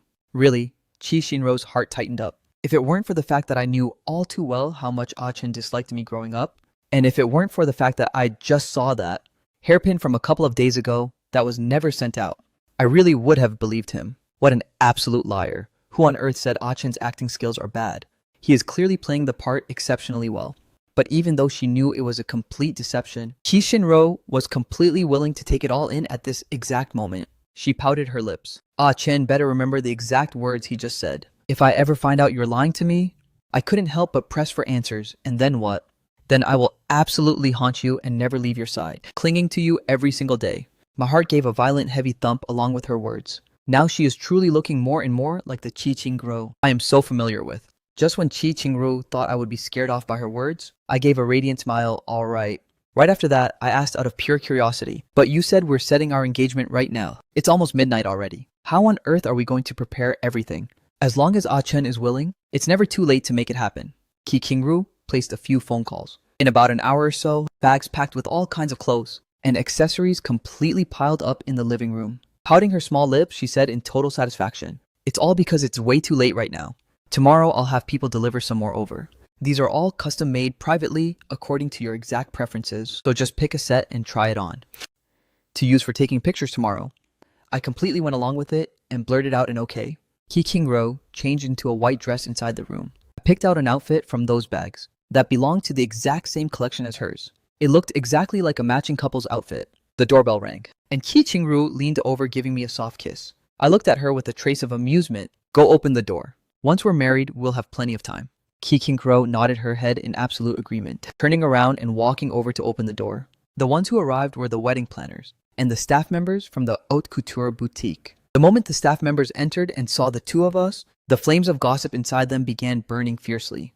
Before coming here, they were still complaining about who on earth would trouble people in the middle of the night, insisting on doing wedding planning at this exact hour. The three of them couldn't help but speculate in their hearts, setting down a marriage in such a desperate rush. Could it be exactly like the theories analyzed online, that Shuchen holds, some kind of leverage over the Qi family's heiress. The next day, when we were registering and taking pictures at the Civil Affairs Bureau, the staff members clearly recognized the two of us, their eyes completely filled with the flames of gossip. The two of us sat side by side together. Qi Shinro took a look at me and suddenly said, "Wait a moment." I looked at her in total confusion. What's wrong? The staff members also brought their hearts right up to their throats. It's coming, it's coming. The young mistress is regretting it. Watching the drama unfold live on the spot is seriously too exciting. Qi Shinro gently helped adjust my tie. It's a little crooked. Let me fix it for you. I looked at the sweet and gentle woman in front of me with a faint smile. Is it good now? Qi Shinro smiled, giving my cheek a soft peck. All good. I turned my head, only to meet the shocked and excited eyes of the staff members. So I gave an awkward smile. The staff members also smiled right back at me.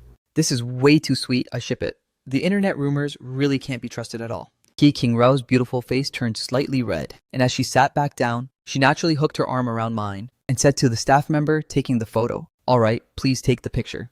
The staff member looked at the two of them through the lens, their eyes absolutely sparkling. Seeing these two on the trending topics today, they had thought it was just a bunch of heavy filters, but seeing them now, their visuals hit hard. My inner fanboy is screaming right now. Not long after, 2 red booklets were handed directly into our hands. At that exact moment, Qi Qingru felt a wave of daze. Ah-Chen is officially my husband now. Her fingers trembled slightly as she caressed the booklet, turning her head to glance at me. Seeing that I was also spacing out while staring at the marriage certificate in my hands, the corner of Qi Qingrao's lips curled up slightly. She couldn't help but speculate, is Ah-Chen feeling more happy right now, or is he feeling more annoyed? As we were leaving the Civil Affairs Bureau, Qi Qingru handed the prepared return gifts over to the staff members. You're way too polite. This is exactly what we're supposed to do. Wishing Miss Qi and Mr. Shi a very happy marriage, and may you two love each other for a long, long time. Qi Qingro's expression became even more tender. Thank you. Once we got back home, Qi Shinro saw that I still had my head lowered, staring directly at the marriage certificate in my hands. What are you looking at? Ah-Chen isn't feeling unhappy, is he? But I lifted my head and looked at her with pure excitement. Qingru? Qi Shinro looked at me and froze for a moment. Yeah. I asked her with absolute eagerness, can I make a post on Weibo? Qi Qingru was a bit lost. Weibo. I flashed the marriage certificate right in front of her face. This, I want to post it on Weibo to officially announce our relationship. Is that okay? The exact moment Qi Qingru brought up getting married, I had already thought of this. Isn't this the absolute best solution to the problem? As long as I drop this marriage certificate early to make the official announcement, the whole situation on Sumohei's end will be completely dealt with. Qi Qingru genuinely didn't expect that I would proactively ask to go public. Of course you can. She sat down right beside me. I suddenly knit my brows again. But I don't have a phone on me. My phone is still with Song Yi, and my Weibo account has always been managed by him too. The corners of Qi Qingru's eyes curved into a smile. Then let me be the one to post it. She snapped a few pictures of the marriage certificate and logged into her Weibo account, which she had never used before. It didn't take long for the trending topics to absolutely explode. No matter the time, no matter the seasons or 3 meals a day, we'll grow old together and never part. Attached image 2 marriage certificates. While everyone was busy gossiping away, Qi Qingrao dropped the most direct mic drop answer. I stared at the Weibo post she had made, my eyes flickering slightly, suddenly realizing something. I said, your parents still don't know about us getting married, right? Qi Qingru let out a soft laugh. Hubby. My face instantly turned bright red and my heart raced. Qi Qingrao chuckled. Instead of worrying about that right now, you might as well think about something else. I asked in total confusion. Think about what? Qi Qingru leaned closer to me. You should think about whether the two of us are going to chill in the living room tonight to chat or go back to our rooms to rest on our own. I asked, completely puzzled. What's the difference between these two options? Qi Qingru blinked. It's all up to you to decide. I thought about it for a bit, naturally taking hold of her small soft hand. Then Qingru, come rest with me. Qi Qingru looked at our hands intertwined together. Ah-Chen, don't end up regretting it later. I stared at her totally lost. Why on earth would I regret it? When night fell, Qi Qingru pulled up the blanket, wrapping herself right up into a burrito without a single shred of hesitation. I stared at her blankly. What exactly are you doing? Qi Qingru said with a perfectly straight face. Going to sleep. How am I supposed to sleep if I don't tuck myself in properly? I became even more confused. Didn't you say you were going to stay with me to rest? Qi Qingru reached her hand out from under the blanket and patted the space beside her. Yeah, so come on, let's sleep. I couldn't quite wrap my head around the current situation. Wait, that's literally it? Qi Qingru locked eyes with me. Otherwise, could it be that you actually had other plans in mind? We're already officially married, she said in a soft, pampered tone. I know that. Her eyes carried a hint of playfulness and cunning as she leaned over, giving the corner of my eye a soft peck. Ah-Chen is officially my hubby now, regardless of whether Ah-Chen genuinely loves me or not. At the end of the day, he belongs completely to me now. I opened my mouth, still feeling completely uncertain. So you're absolutely sure? We're just gonna peacefully rest like this, even on our wedding night? Ki King-ro blinked her big eyes as she looked right at me. Because I feel like Ah-chen still needs some more time to properly accept this and get ready. I don't need Ah-chen acting on a sudden impulse. We are already officially married anyway. So I am completely not in a rush. I can wait for you slowly until the day Ah-chen truly falls in love with me. How on earth could I know what she was actually scheming in that head of hers? With a mischievous smirk on my face, I said, I don't need any preparation. Well, I need some time to slowly adapt. Chen, can you please give me just a little bit of time? Pretty please. Alright, let's go to sleep now. With the lights turned off, the room completely plunged into absolute darkness, leaving behind nothing but the two of us. As our shallow breathing sounds rose and fell one after another, I thought that I would end up tossing and turning all night long. But as I breathed in Chi-Ching-ro's soothing scent, I very quickly drifted off into a deep, peaceful sleep. On the other hand, Chi-Ching-ro was listening to my steady breathing, completely wide awake without a single shred since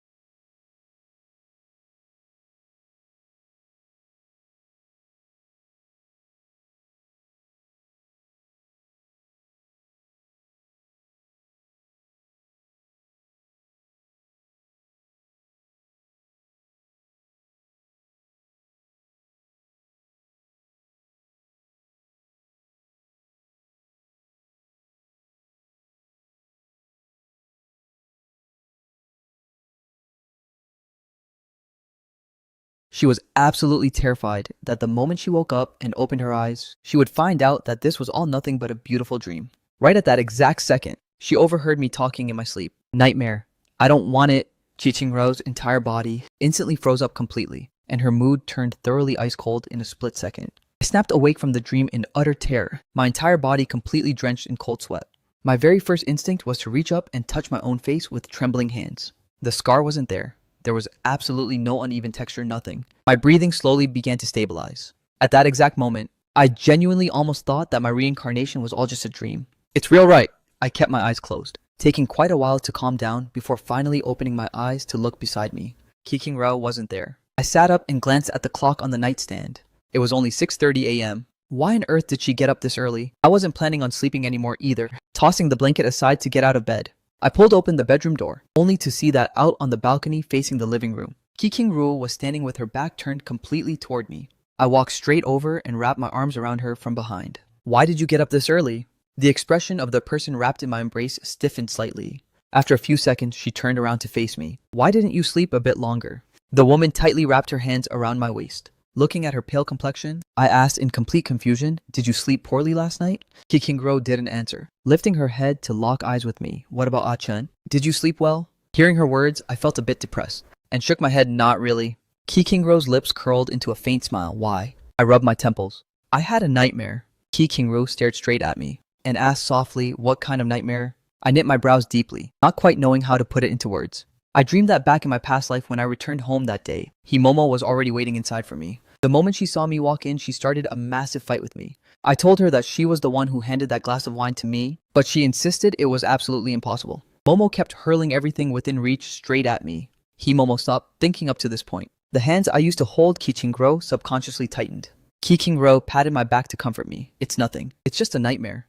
But Chi Ching-ro wasn't that easily fooled. She could clearly feel my stiffness, and now that she carefully thought about what I had said in my sleep, the tone of my voice back then seemed to carry an overwhelming sense of insecurity. It was just that at that time she was blinded by jealousy and suspicion, so she didn't think too much of it.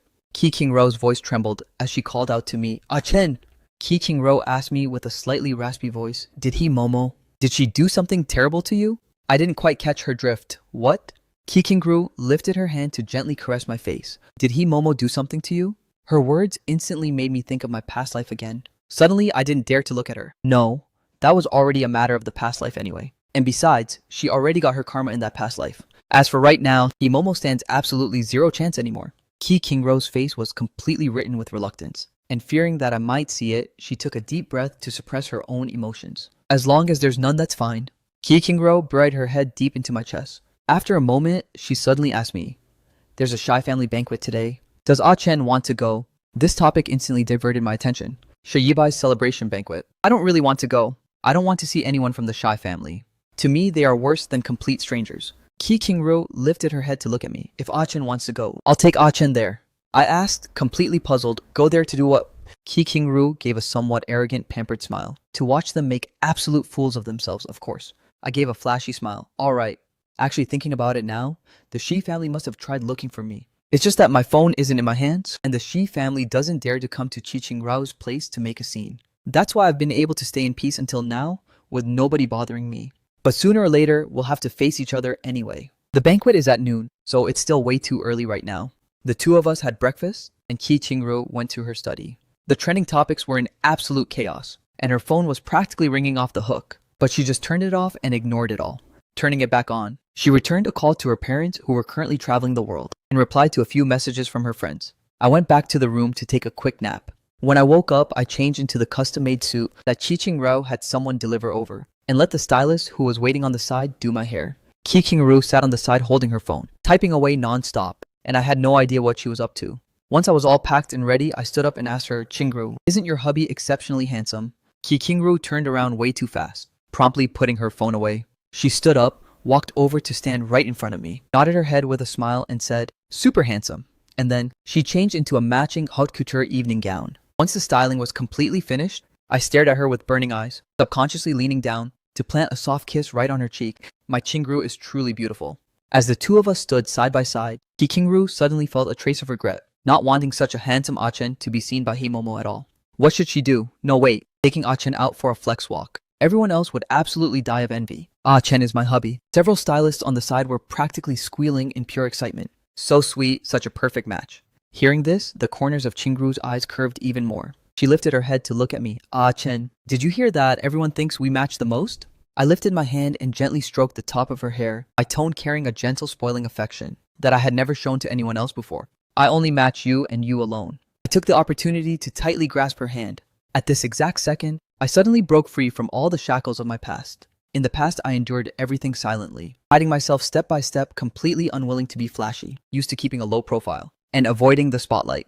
But at this very moment, I only want to go completely high profile, wanting to stay right by my girl's side, and announce this deep love to the entire world. Qingru was so charmed by my straightforward, biased love that her cheeks flushed red. Let's go out right now. I want everyone to see that my hubby is the absolute best. I nodded my head, letting her drag me by the hand straight out of the living room. The exact moment we stepped out of the front door, we ran head-on into someone hiding at the corner of the hallway. Himomo, who was secretly watching us. She was dressed in an exquisite dress, her makeup intentionally meticulously done. Yet her eyes were death-glued entirely onto me, carrying a mix of absolute unwillingness and pure obsession.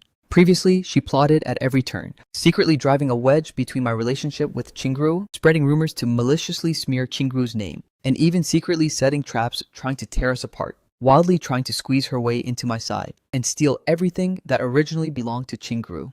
How does she still have the nerve to show her face right in front of us? Seeing my fingers tightly intertwined with Qingru's and the pure tenderness in our eyes, Himomo's face instantly turned deathly pale. The last shred of delusion in her completely shattered, replaced instead by an intense wave of jealousy and burning hatred. She took a step forward. "Brother Chen, are you seriously going to stay together with her? Where exactly am I inferior to her? I've done so much for you. So why have you never been able to see me?" Before I could even open my mouth, Chen is my hubby, and his heart has always held only me. Every single one of your schemes and obsessions has been completely wrong from the very start. I reached out to shield Qingru back into my embrace, the tenderness in my eyes vanishing in an instant, replaced by a bone-chilling indifference. Those things you did, that wasn't sacrificing for love, that was straight up malice.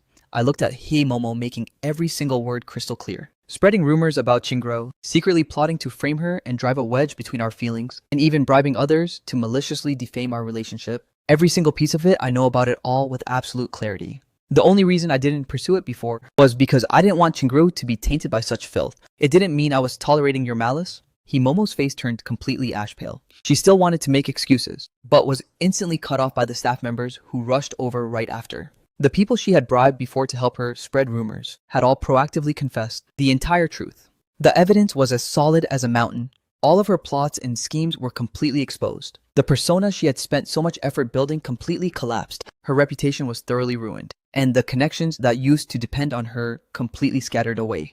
For her own selfishness, obsession, and malicious plotting, she paid a thoroughly brutal price, ending up completely deserted by everyone, with absolutely nobody feeling a shred of pity for her. I lowered my head to look at Chingru in my arms. All right, the trouble has been completely dealt with, and nobody can bother us anymore. Chingru lifted her head to look up at me. Ah, Chen. From now on, there will never be any of these annoying things ever again. Right. Her eyes were sparkling like starlight. I gave a solemn response. Right. For the rest of our lives, there's only peace and absolute fulfillment left. A few days later, our wedding arrived exactly as scheduled. The wedding venue was decorated with an absolute sea of flowers, with warm sunshine spilling over the entire ground, being incredibly gentle yet breathtakingly grand. Every single person who had ever treated us with kindness and genuinely wished us well arrived on the scene. There were our friends who had silently supported us and stepped up to help us out of pure loyalty. There were our elders who, with gentle goodwill, had witnessed our entire journey along the way. And there were even strangers we had helped out before, who showed up with hearts full of absolute gratitude.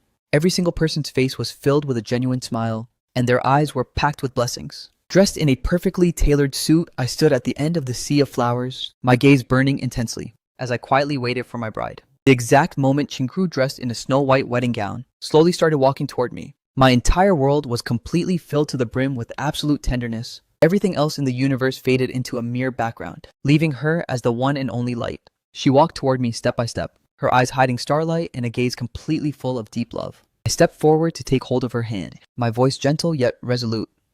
In the past, I braved the wind and rain all alone, witnessed the absolute ugliness of the world, and tasted every bit of human coldness. I originally thought the rest of my life would be nothing but flat and lonely, until the day I met you. You were the one who taught me how to be gentle, gave me someone to care about, and let me understand what it truly means to have an unyielding bias for someone and what it means to be truly whole. Today I take you as my wife.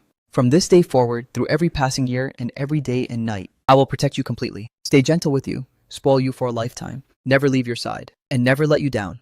Qingruo's eyes turned slightly red. The rest of our life is long, and I will only stay by Ah Chen's side, guarding each other through every passing year, leaning on each other day after day. Thunderous applause erupted beneath the stage, and cheers of blessings rose and fell one after another, incredibly warm and passionate. I lifted my hand to slide the ring onto Qingruo's finger, holding my bride in a tight embrace. The warm sunshine caressed our faces, the flowers bloomed in absolute abundance, and the entire venue was completely filled with blessings. Every single beautiful thing in the world rushed our way. The storm has completely cleared and everything is perfectly well. From that day on, Qingru and I guarded each other for a lifetime, finding peace through every passing year and living a thoroughly fulfilled life.